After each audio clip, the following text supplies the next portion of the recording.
Everyone, कैसे हो आप सब। मैं हूं तान्या श्रम ई विद्यार्थी और आपका स्वागत है हमारी नई वीडियो में। आज हम लोग पढ़ने वाले हैं क्लास 8 का हिंदी मल्हार बुक का चैप्टर नंबर 7 जिसका नाम है मत बांधो और ये लिखा गया है महादेवी वर्मा जी द्वारा। ठीक है, और अगर आपको कोई भी प्रॉब्लम हो, ये सब चीज़ें आप फ्री में डाउनलोड कर सकते हैं। जो आप नीचे स्क्रीन पर देख रहे हैं वो भी बिल्कुल फ्री में हमारी वेबसाइट जो है www.evidyarthi.in से आपको लिंक डिस्क्रिप्शन बॉक्स में मिल जाएगा। तो चलिए वीडियो को शुरू करते हैं।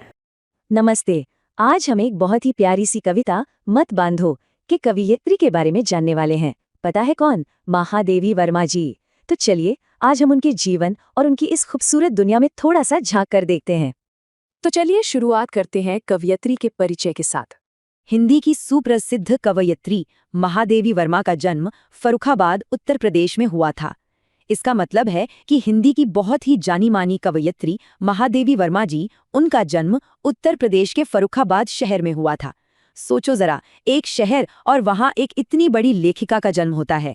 यकीनन उस जगह को भी उन पर कितना नाज होता होगा, है ना?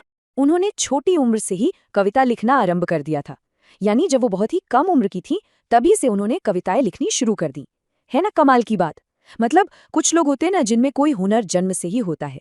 ऐसा लगता है महादेवी जी भी उन्हीं में से एक थीं, एक सच्ची बाल प्रतिभा। बच्चों के लिए उन्होंने 12 मासा, आज खरीदेंगे हम ज्वाला, अब ये चिड़िया कहाँ रहेगी जैसी अनेक कविताएं लिखी हैं।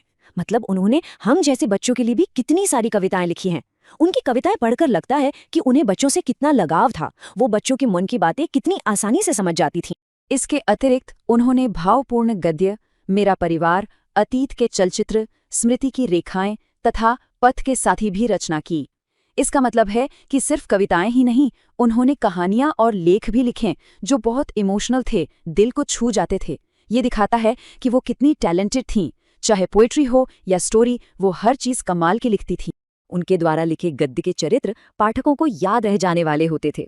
मतलब उनकी कहानियों के जो कैरेक्टर्स थे वो इतने असली लगते थे कि जो भी पढ़ता उन्हें भूल नहीं पाता था। उनकी कहानियां पढ़ते हुए ऐसा महसूस होता था मानो ये किरदार सच में हमारे आसपास ही रहते हों, बिल्कुल जीते जागते। उनके चर्चित कविता संग्रह हैं निहार, रश्मि, नीरजा, सांध्य गीत और दीपशिखा। ये उनकी कुछ सबसे फेमस पोएट्री कलेक्शंस हैं। और पता है, इनमें से हर एक किताब हिंदी लिटरेचर का एक कीमती खजाना मानी जाती है। उन्हें भारतीय ज्ञानपीठ पुरस्कार से सम्मानित किया गया है। यानी उन्हें भारतीय ज्ञानपीठ पुरस्कार भी मिला। ये अवार्ड इंडिया में किसी भी राइटर के लिए सबसे बड़े सम्मानों में से एक होता है। तो सोचिए ये कितनी बड़ी और गर्व की बात रही होगी। बहुमुखी प्रतिभा संपन्न महादेवी वर्मा एक चित्रकार भी थीं। और एक और बात, वो सिर्फ एक कमाल की लेखिका ही नहीं थीं, बल्कि एक बहुत अच्छी पेंटर भी थीं। मतलब वो मल्टी टैलेंटेड थीं। लिखना, पेंटिंग करना, सच में महादेवी वर्मा जी एक असाधारण प्रतिभा थी जिनके हुनर के कई अलग अलग रंग थे। तो कविता का पहला हिस्सा है सपनों की उड़ान। इसमें कवि यानी जो कविता लिखते हैं वो हमसे हमारे सपनों के बारे में कुछ कहना चाहते हैं। चलिए देखते हैं क्या। पहली लाइन है, इन सपनों के पंख न काटो। इसका सीधा सा मतलब है कि इन सपनों के पंख मत काटो। कवि कहते हैं कि हमारे सपने ना छोटे छोटे पक्षियों की तरह होते हैं। अगर हम उनके पंख काट देंगे तो वो बेचारे उड़ कैसे पाएंगे, इसलिए उन्हें आज़ादी से उड़ने देना चाहिए। और फिर वो कहते हैं इन सपनों की गति मत बांधो, यानी इन सपनों की स्पीड को, उनकी रफ्तार को रोको मत। हर सपने की ना अपनी एक अलग स्पीड होती है। हमें उन्हें रोकना नहीं चाहिए, बल्कि उन्हें अपनी मर्जी से आगे बढ़ने देना चाहिए। चलो अब आगे बढ़ते हैं। अगले हिस्से का नाम है प्रकृति से सीख। यहाँ पर कवि हमें नेचर से यानी कुदरत की चीजों से सपनों के बारे में कुछ बहुत ही सुंदर बातें सिखाएंगे। लाइन है, सौरभ उड़ जाता है नभ में। इसका मतलब है कि खुशबू आसमान में उड़ जाती है। जैसे फूल की मीठी मीठी महक होती है ना, वो एक जगह नहीं रुकती, वो हवा के साथ दूर दूर तक फैल जाती है। बिल्कुल वैसे ही हमारे सपने भी होते हैं, उन्हें बांध कर नहीं रखा जा सकता। अगली लाइन है, फिर वो लौट कहाँ आता है, यानी वो खुशबू फिर वापस कहाँ आती है। एक बार जब खुशबू हवा में फैल जाती है तो वो वापस फूल में थोड़ी आती है, नहीं ना। ठीक वैसे ही जब हमारा कोई सपना पूरा होता है तो उसकी अच्छाई सब जगह फैल जाती है। अब देखिए, बीज धूली में गिर जाता, मतलब जो बीज मिट्टी में गिर जाता है, एक छोटा सा बीज जब वो मिट्टी में गिरता है तो उसमें एक बहुत बड़ा पेड़ बनने की ताकत छिपी होती है। हमारे सपने भी शुरू शुरू में ऐसे ही छोटे से बीज की तरह हमारे दिल में होते हैं, पर अगली लाइन है, वह नभ में कब उड़ पाता है, यानी वो बीज आसमान में कब उड़ पाता है। बीज तो आसमान में नहीं उड़ सकता, है ना, बीज तो जमीन से जुड़ा होता है। लेकिन हमारे सपने वो अलग होते हैं, वो जमीन से बंधे नहीं होते, वो तो आसमान में उड़ने के लिए ही बने हैं। अच्छा, अब हम आते हैं अगले हिस्से पर, जिसका नाम है आरोहण और अवरोहण। आरोहण मतलब ऊपर जाना और अवरोहण मतलब नीचे आना। चलो देखते हैं कि सपने कैसे ऊपर भी जाते हैं और नीचे भी आते हैं। लाइन है, अग्नि सदा धरती पर जलती। इसका मतलब है आग हमेशा जमीन पर ही जलती है। ये तो हम सबने देखा है ना, आग हमेशा जमीन से जुड़ी रहती है। ये हमारे उन सपनों की तरह है जो हमारी असल जिंदगी से जुड़े होते हैं। धूम गगन में मंडराता है, और इसका मतलब है धुआं आसमान में घूमता है। आग से ही तो धुआं निकलता है, और वो कहाँ जाता है? ऊपर, आसमान की तरफ। तो देखो, आग जमीन पर है पर उसका धुआं आसमान में। ये दिखाता है कि कैसे जमीन से जुड़ी चीजें भी आसमान तक पहुंच सकती हैं। और अब सपनों में दोनों ही गति है। इसका मतलब है सपनों में ये दोनों ही चीजें होती हैं। सपने आग और धुएं दोनों की तरह होते हैं। वो हमारी असलियत से भी जुड़े रह सकते हैं और आसमान में ऊंची उड़ान भी भर सकते हैं। कितनी मजेदार बात है ना। उड़कर आंखों में आता है, मतलब सपना उड़कर हमारी आंखों में आ जाता है। कभी सोचा है सपने आते कहाँ से हैं? कभी कहते हैं कि वो उड़कर हमारी आंखों में बस जाते हैं।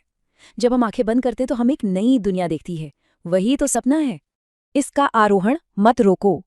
इसका मतलब है इसके ऊपर जाने को मत रोको। हमें अपने सपनों को ऊपर जाने से और ऊंचा उड़ने से कभी नहीं रोकना चाहिए। अगर हम उन्हें रोक देंगे तो ये तो वैसा ही हुआ जैसे किसी पक्षी को पिंजरे में बंद कर देना। इसका अवरोहण मत बांधो, यानी इसके नीचे आने को भी मत बांधो।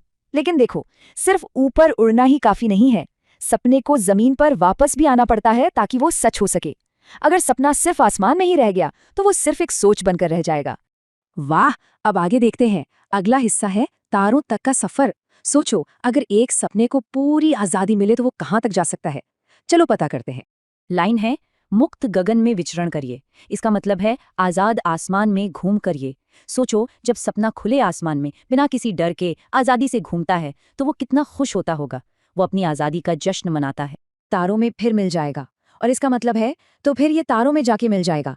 सपना इतना ऊंचा उड़ेगा, इतना ऊंचा कि वो आसमान में तारों से जाके मिल जाएगा। सोचो, हमारे सपने तारों तक पहुंच सकते हैं, और वहां पहुंचकर तो वो और भी चमकने लगते हैं।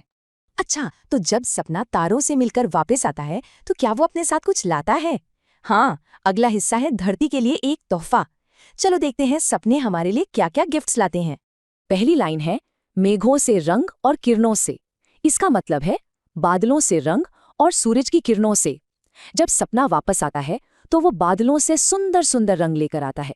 वो हमें नई नई उम्मीदें और नए नए आइडियाज देता है। दीप्ति लिए भू पर आएगा, यानी चमक लेकर जमीन पर आएगा। और वो सिर्फ रंग ही नहीं, अपने साथ सूरज की किरणों जैसी चमक भी लाता है। ये चमक हमारी जिंदगी में रोशनी कर देती है और सारे अंधेरे को दूर भगा देती है। स्वर्ग बनाने का फिर कोई शिल्प, मतलब फिर स्वर्ग बनाने की कोई कला। और सबसे बड़ा तोहफा क्या है? सपना अपने साथ एक ऐसा हुनर लाता है जिससे हम अपनी इस धरती को स्वर्ग जैसा सुंदर और अच्छा बना सकते हैं। भूमि को सिखलाएगा, इसका मतलब है वो जमीन को सिखाएगा। और वो सपना जब पूरा हो जाता है तो वो एक टीचर बन जाता है। वो हम सबको सिखाता है कि कैसे हम भी बड़े सपने देख सकते हैं और इस दुनिया को और बेहतर बना सकते हैं। नभ तक जाने से मत रोको, यानी इसे आसमान तक जाने से मत रोको। इसीलिए कवि हमें फिर से याद दिला रहे हैं कि सपनों को आसमान तक जाने दो, उन्हें ऊंचा उड़ने दो, क्योंकि वो ही उनकी असली जगह है। धरती से इसको मत बांधो, इसका मतलब है इसे धरती से बांध कर मत रखो। और कभी भी अपने सपनों को छोटा मत समझना। उन्हें जमीन की सीमाओं में छोटी छोटी बातों में बांधकर मत रखना। उन्हें आजाद छोड़ देना चाहिए। तो हम इस खूबसूरत कविता के आखिरी हिस्से में आ गए हैं। इसका नाम है फिर वही पुकार। यहाँ पर कवि वही बात दोहराते हैं जो उन्होंने शुरू में कही थी, क्योंकि वो बात बहुत बहुत जरूरी है। और लाइन है, इन सपनों के पंख न काटो। इसका मतलब इन सपनों के पंख मत काटो। देखा, हमने यहीं से तो शुरुआत की थी। कवि हमसे बार बार रिक्वेस्ट कर रहे हैं कि अपने और दूसरों के कीमती सपनों की रक्षा करो, उन्हें चोट मत पहुंचाओ। इन सपनों की गति मत बांधो, मतलब इन सपनों की रफ्तार को मत रोको। और आखिर में कवि हमसे फिर कहते हैं कि इन सपनों को रुकने मत दो। तो प्यारे बच्चों, हमेशा अपने सपनों को प्यार करना और उन्हें खुले आसमान में उड़ने देना, ठीक है? सो आई होप आप लोगों ने अच्छे से पढ़ाई कर ली हो और आपको पूरी वीडियो अच्छे से समझ आ गई हो। और अगर अच्छे से समझ आ गई हो तो do like, share and subscribe. और आपको कोई भी क्वेरी हो तो आप कमेंट सेक्शन में भी मैसेज करके पूछ सकते हैं, हम आपका रिप्लाई कर देंगे। Do follow me on Instagram as well. My Instagram ID is that Delhi girl, link description में मिल जाएगा। बाय।